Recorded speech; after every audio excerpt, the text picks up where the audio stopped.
Hello, everyone, and welcome to week 3 of our KHS 110 class, where we'll be focusing on nutrition. This is a component of physical wellness, so we're still staying within the physical realm. Last week, we talked about exercise and physical activity, and now we'll take a look at what do we put in our body, how does it work for us, and how can we manage to work on some healthier nutrition options.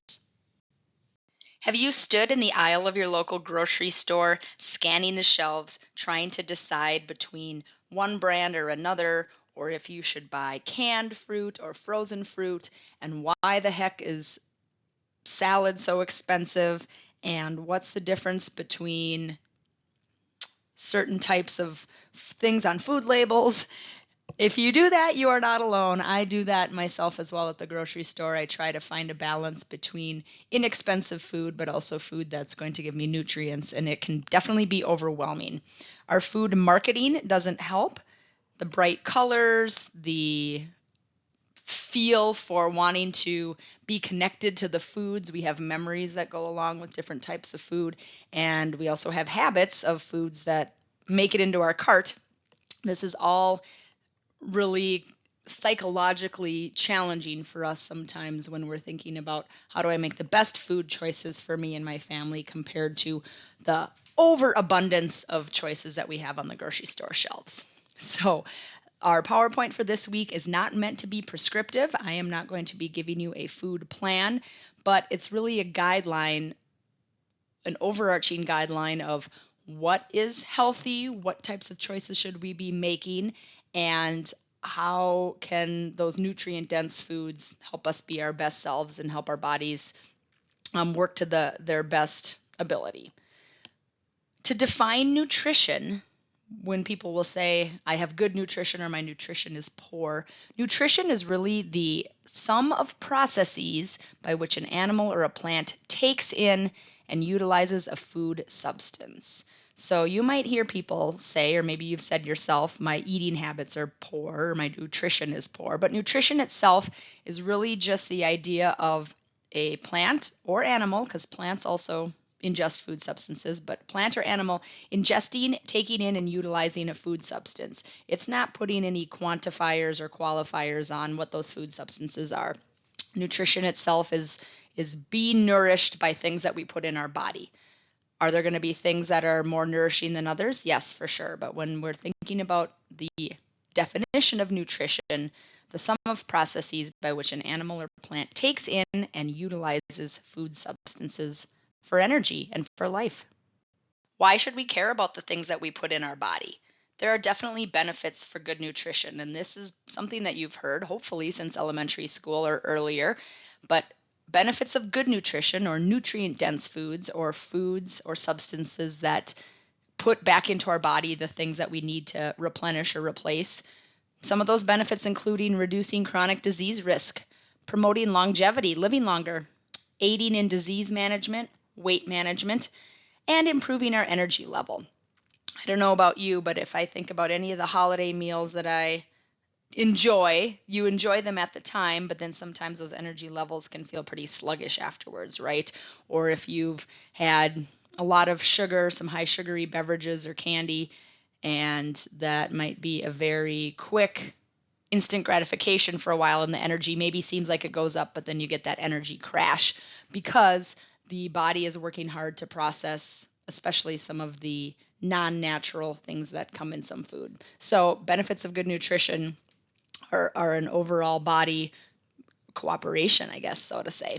And then consequences of poor nutrition. So on the flip side, if you are not giving your body the nutrients it needs and you are not paying attention to the things that are going in your body, we can be concerned about being overweight or obese, tooth decay, high blood pressure, high cholesterol, heart disease and stroke, type 2 diabetes, osteoporosis, and also some cancers have been linked to poor nutrition. So there are definitely benefits of good nutrition. Do you need to eat only fruits and vegetables and unsaturated fats and very lean proteins every day of your life? No. The body is a miracle worker, I would say. It takes anything that we put in it and it digests it and it turns it into fuel. However, for longevity's sake or continuous good nutrition is going to get us a lot farther in life and help make us feel better about ourselves as well when we're practicing some good nutrition habits. This photo is a few years old by now, but this is the most recent nationwide data that we have from our government institutions on levels of obesity in the United States. So you can take a look and see at what state you live in. Maybe it's Minnesota, or maybe it's another state, or perhaps you're joining us from elsewhere in the world. But there are themes with where obesity is prevalent or more prevalent in the United States. And there's a lot of theories behind why that is. Is it food choices? Is it access to nature and physical activity opportunities? Is it culture? Is it education? There's competing ideas or ideas that come from a lot of different viewpoints about the obesity epidemic in the United States. However, it is clear to see that in some states, way over a third, so 35, 36, 37% of people, 1 in every 3, is considered obese based on the way that BMI is being calculated. So there's work to do for sure with changing people's dietary habits to hopefully help them avoid some of the negative consequences of poor diets. So what do you think of when you hear the words good nutrition? You can pause the PowerPoint right now, or if you're sitting by somebody and watching this at the same time, maybe ask them too, or talk about it amongst yourselves. What does good nutrition mean to you?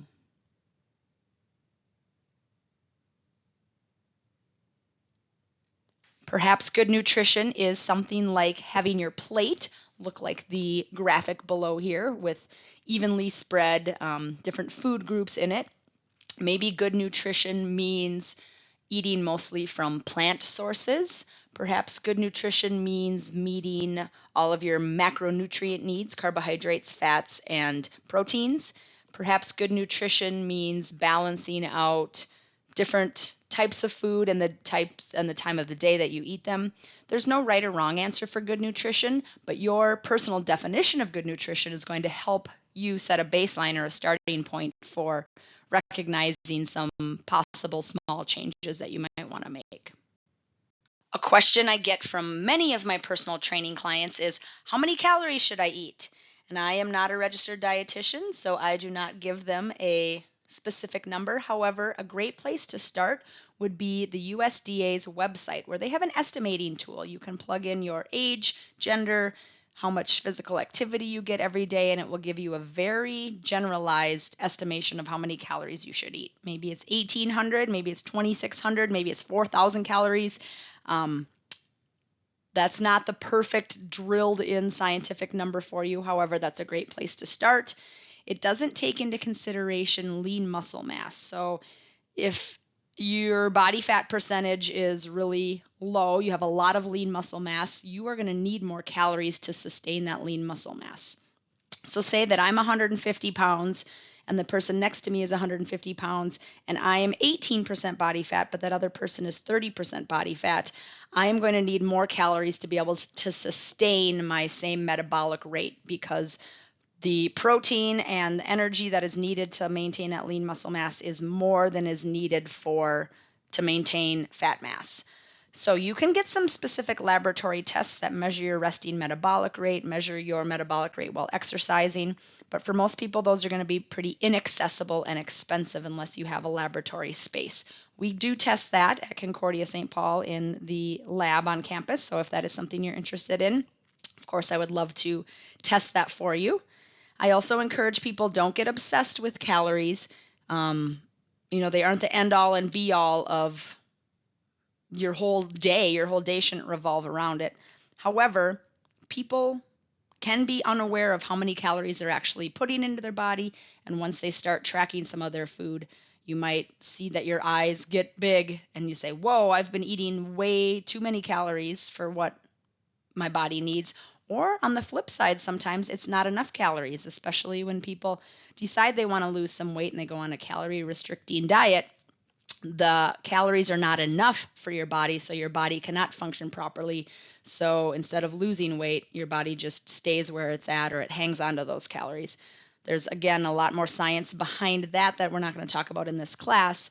However, it is a good starting point for you to know, what is the range of calories I should be eating if I want to maintain my weight, if I want to lose my weight or maybe see my body composition change, and sometimes if I want to gain weight or lean muscle mass specifically. People who really want to get into some heavy weightlifting are going to need to consume more calories so that they can put on that muscle mass. Something to consider when you are looking at your calorie spread throughout the day is, what is the calorie density of my food?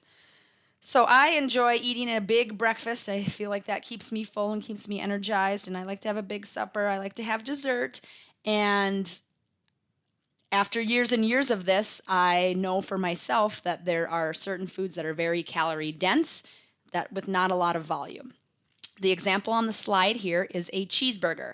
If you're going to have a plain cheeseburger, no extra fancy stuff on it, that plain cheeseburger, regular size, not Big Mac or double Whopper size, is going to be 280 calories. For you to eat the same amount of calories from spinach, you would need to eat 40 cups. So I like spinach, but even to me, 40 cups of spinach sounds like a chore. It sounds like it would take forever to eat. And I'm not even sure if it's healthy to eat that much spinach all at once anyway. So when I think about how quickly it takes me to scarf down a cheeseburger, I eat it pretty quickly and I enjoy it in like 8 bites. Those 40 cups of spinach, you might need to check in with me an hour later to see how I'm doing on it. So calorie density is something to be aware of. In my teaspoon of peanut butter, how many calories am I getting compared to, eating 3 carrots, or in my sugar sweetened cereal or my Pop-Tarts, how many calories am I getting for the size of food that I am getting, or the food volume that I am getting? So I am not here to tell anybody to not eat a cheeseburger or to not eat calorie dense foods, but just be aware of it. There are often times we don't realize how many times our hand goes back in the bag of crackers or bag of chips, and then all of a sudden 1 serving turns into 7 servings. Then you have to multiply your calories by 7. So calorie density, or the food volume, can play a role in, how much food we are actually consuming.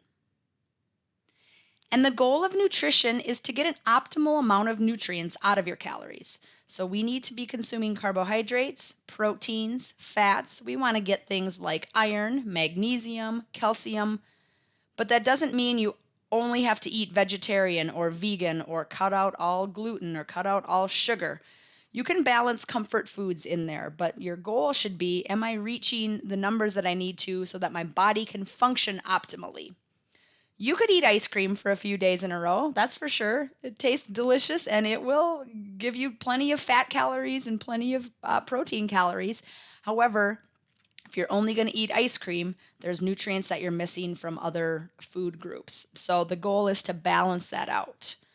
Some ways that I encourage people when they ask me about changing their eating habits or changing, wanting to lose some weight, maybe eat a little less often.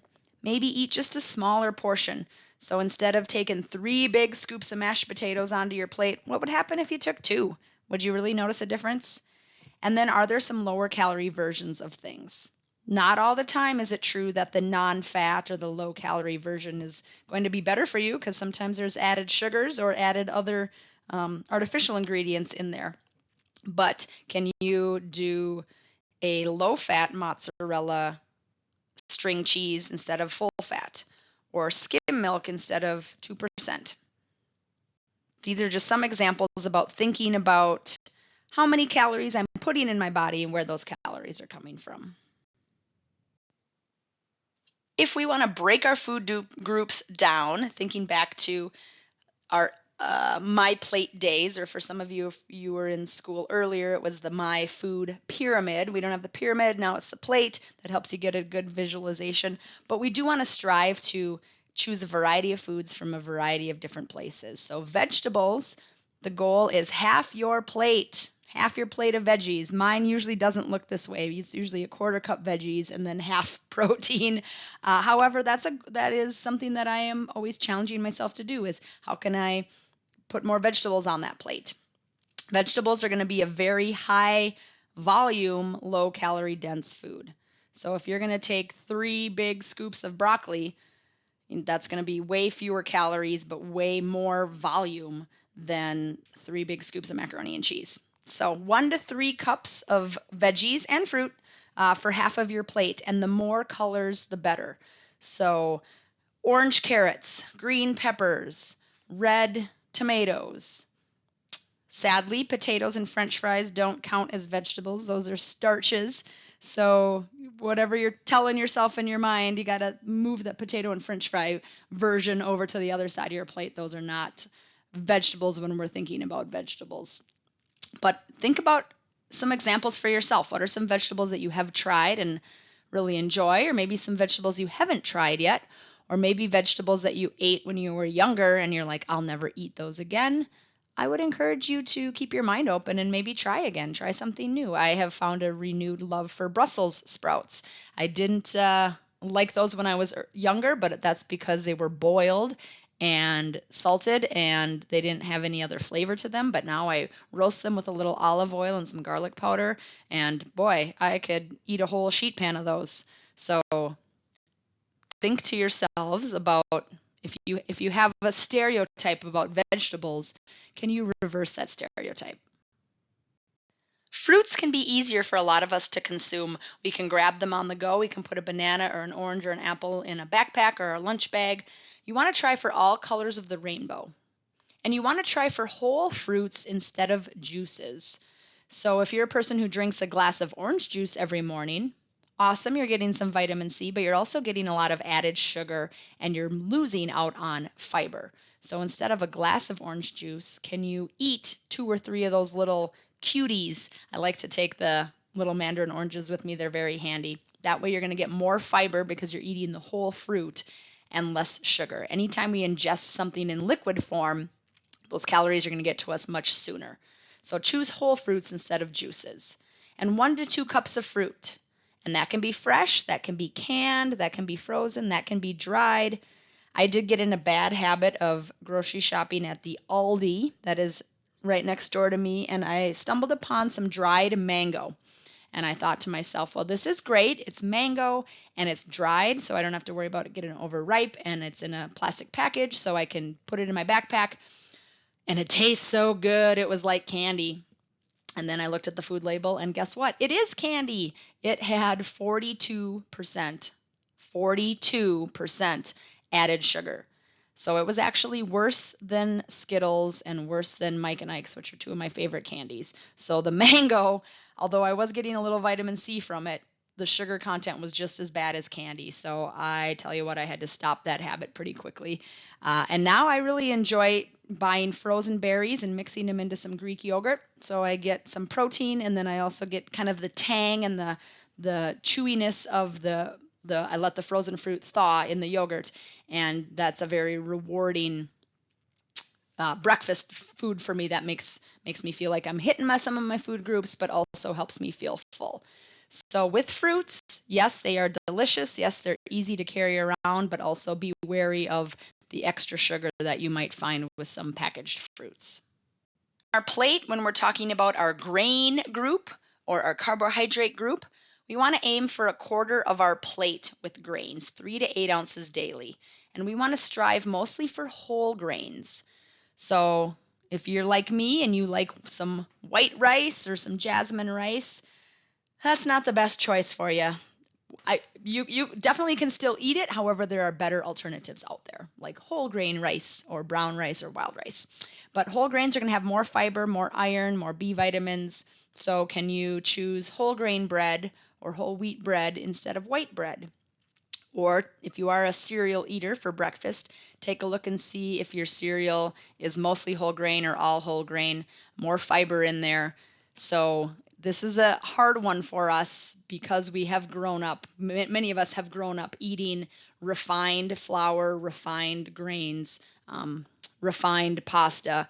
So can you do the whole wheat version, or better yet, can you do the vegetable version of noodles or something like that instead? So grains are definitely a staple of many people's diets in the United States. Can we shrink that portion a little bit, and maybe can we go to a whole grain version for more nutrients with the same amount of space? Proteins are one of our macronutrients along with carbohydrates and fat. Proteins are a building block for muscle synthesis and healing in our body. After we've had an injury or have done a hard workout, we want to ingest some protein, because those protein, I like to imagine them as like little race cars. They head on out and help those muscles recover. So a palm-size amount is really all you need for each meal.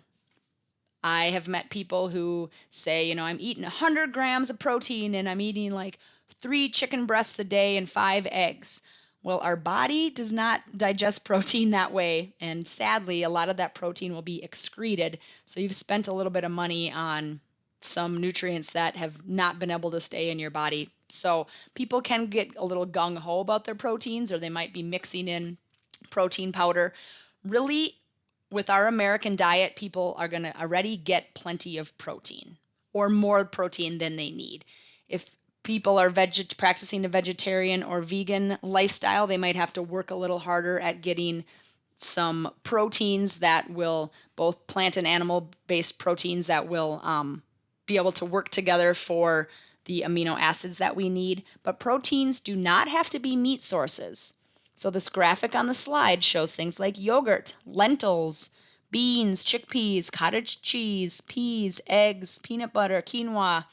There are other options for protein, especially if you aren't very fond of eating animal products or meat, or you want to change up the way that you are consuming some of your proteins. I'll tell you what, if you would make yourself half a cup of lentils and look at the calories on that compared to half a cup of ground beef. I'm going to keep using hamburger or ground beef as my example here. You would need to eat a lot more lentils for the same amount of calories. So we're back to that food volume, and you're getting a lot more fiber from the lentils as well. And you want to go lean with your protein. So if and when possible, if you're shopping at the grocery store, choose the leaner cuts of meat, fish, and chicken for your protein needs. Can you think of any other examples yourself of how you might not be sneaky with proteins, but think about getting your proteins from a different way besides just the typical chicken, fish, turkey, pork, beef?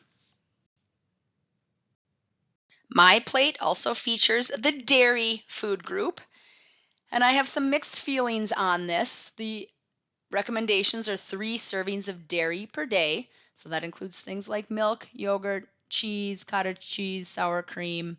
You can see the picture up there. I feel like this is a little misleading because the goal is to get calcium. So calcium is going to help with strong bones, also going to help with repair processes in the body. So our body definitely needs calcium, and dairy products are a way to get calcium.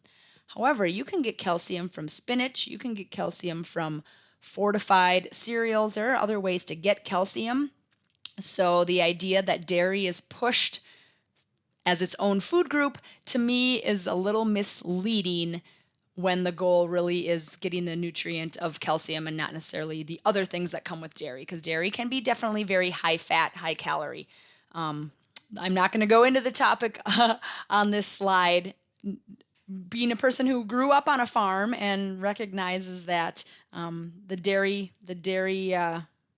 corporation is very alive and well in the United States, but I would just caution you this isn't a free pass to eat all the cheese and drink all the milk and eat all the sour cream that you want to in the world. You still need to watch how much fat am I getting? How many calories am I getting?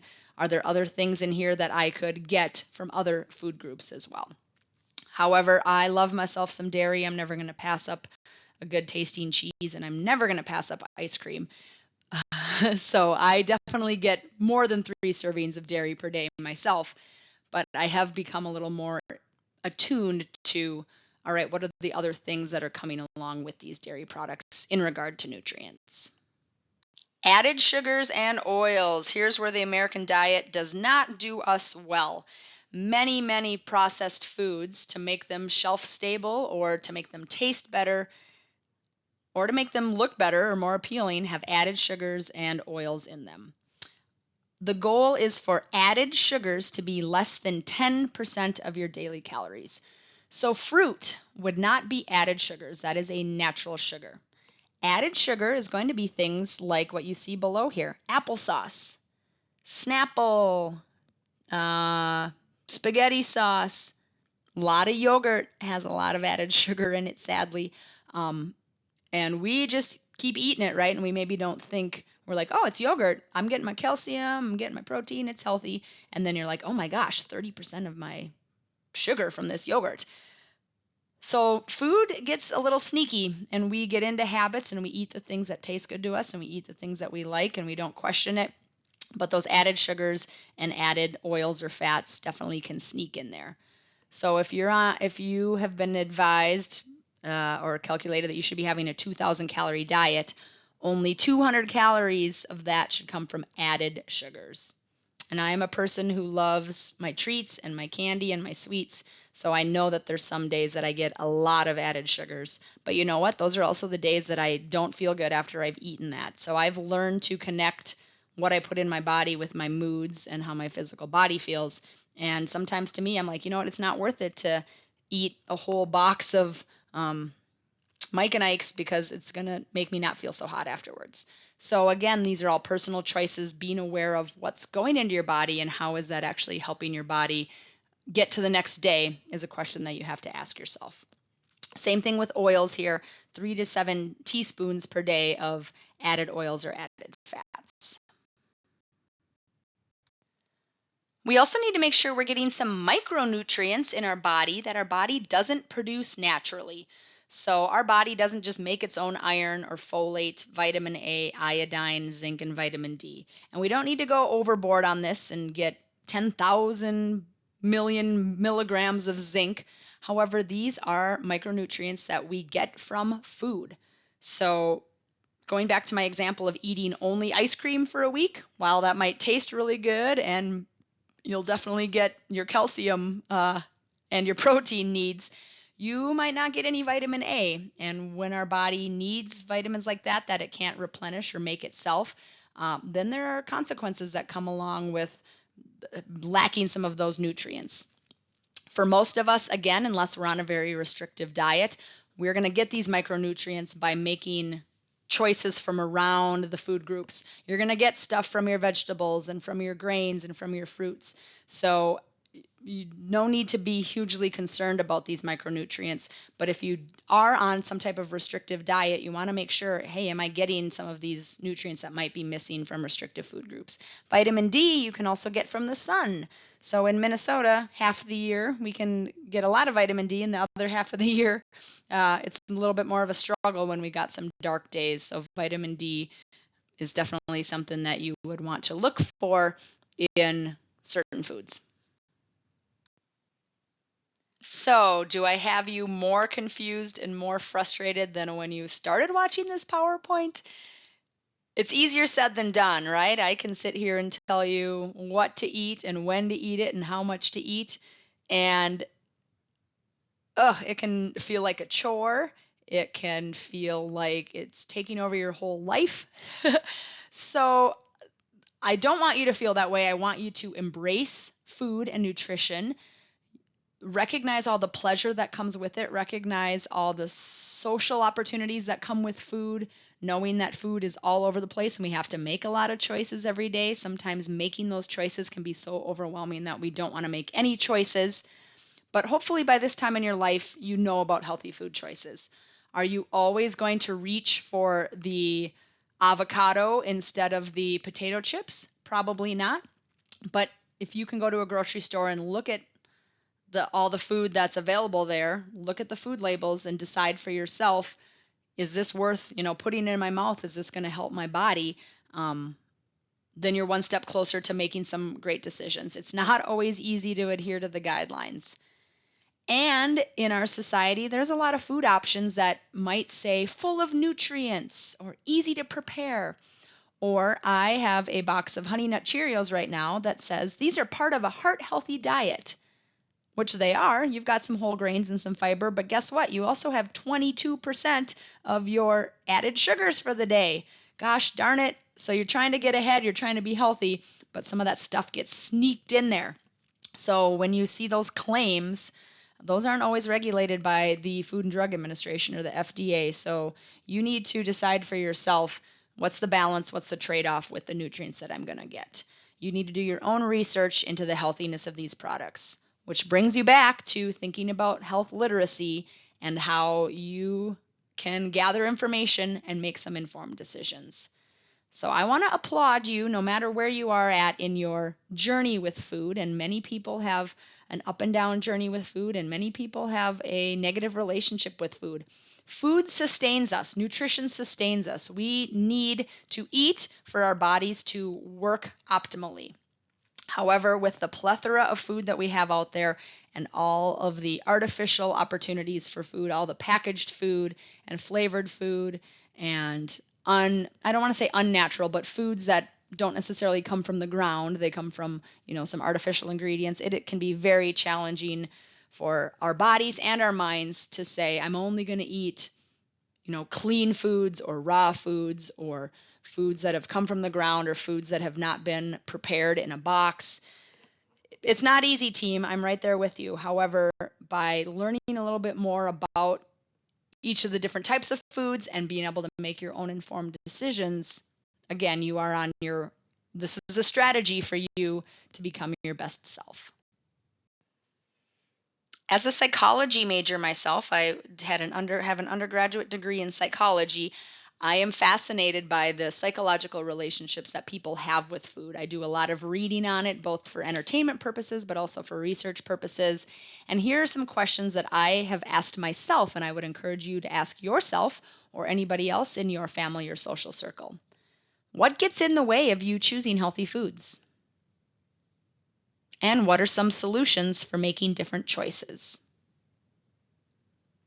What gets in the way? People might say price, availability, convenience. And are those real barriers or are those perhaps perceived barriers? And what are some solutions? Do you pack a lunch instead of going out to eat? Do you start your day with vegetables so that you get them in? Do you eat more calories earlier in the day so that you are full and not feel like you need to eat so much at night? I'm guilty of that as well, coming home from work and being like, I'm starving, and I just eat everything that's in sight. So planning, learning, and knowing can definitely help us make some different choices. So when we know more about what we're consuming, when we know more about what's going in our body and what is it doing for us, then we can make some different choices. I hope that you will find some enjoyment in the interactive discussion boards and assignment for week 3 in regard to nutrition. And I do hope that you'll take a step back and do some critical thinking about your own dietary habits. I'm not saying you need to change anything, but many of us get into a habit that just comes naturally for us and we don't question things. So if anything, I hope that listening to this and working through my plate and taking a look at fad diets gets you thinking a little bit more about the choices that you're making, and are you being proactive or reactive? And hopefully you're finding yourself being proactive when it comes to your dietary choices. And one final reminder, how is that behavior change coming? For some of you, maybe you did choose to make some dietary changes, and hopefully that's going well. Or if you've chosen to walk more steps or get more sleep or drink more water or drive under the speed limit, don't forget to track that behavior change. You will need to, for your final project, submit screenshots or pictures of your tracking. So if you haven't been doing that, now is the time to do that. Either finding an app that you can track on your phone or your computer, or writing something down in a journal and then having that recorded day by day. Make sure that you are tracking how that behavior is going. All right, everybody, we'll see you again next week.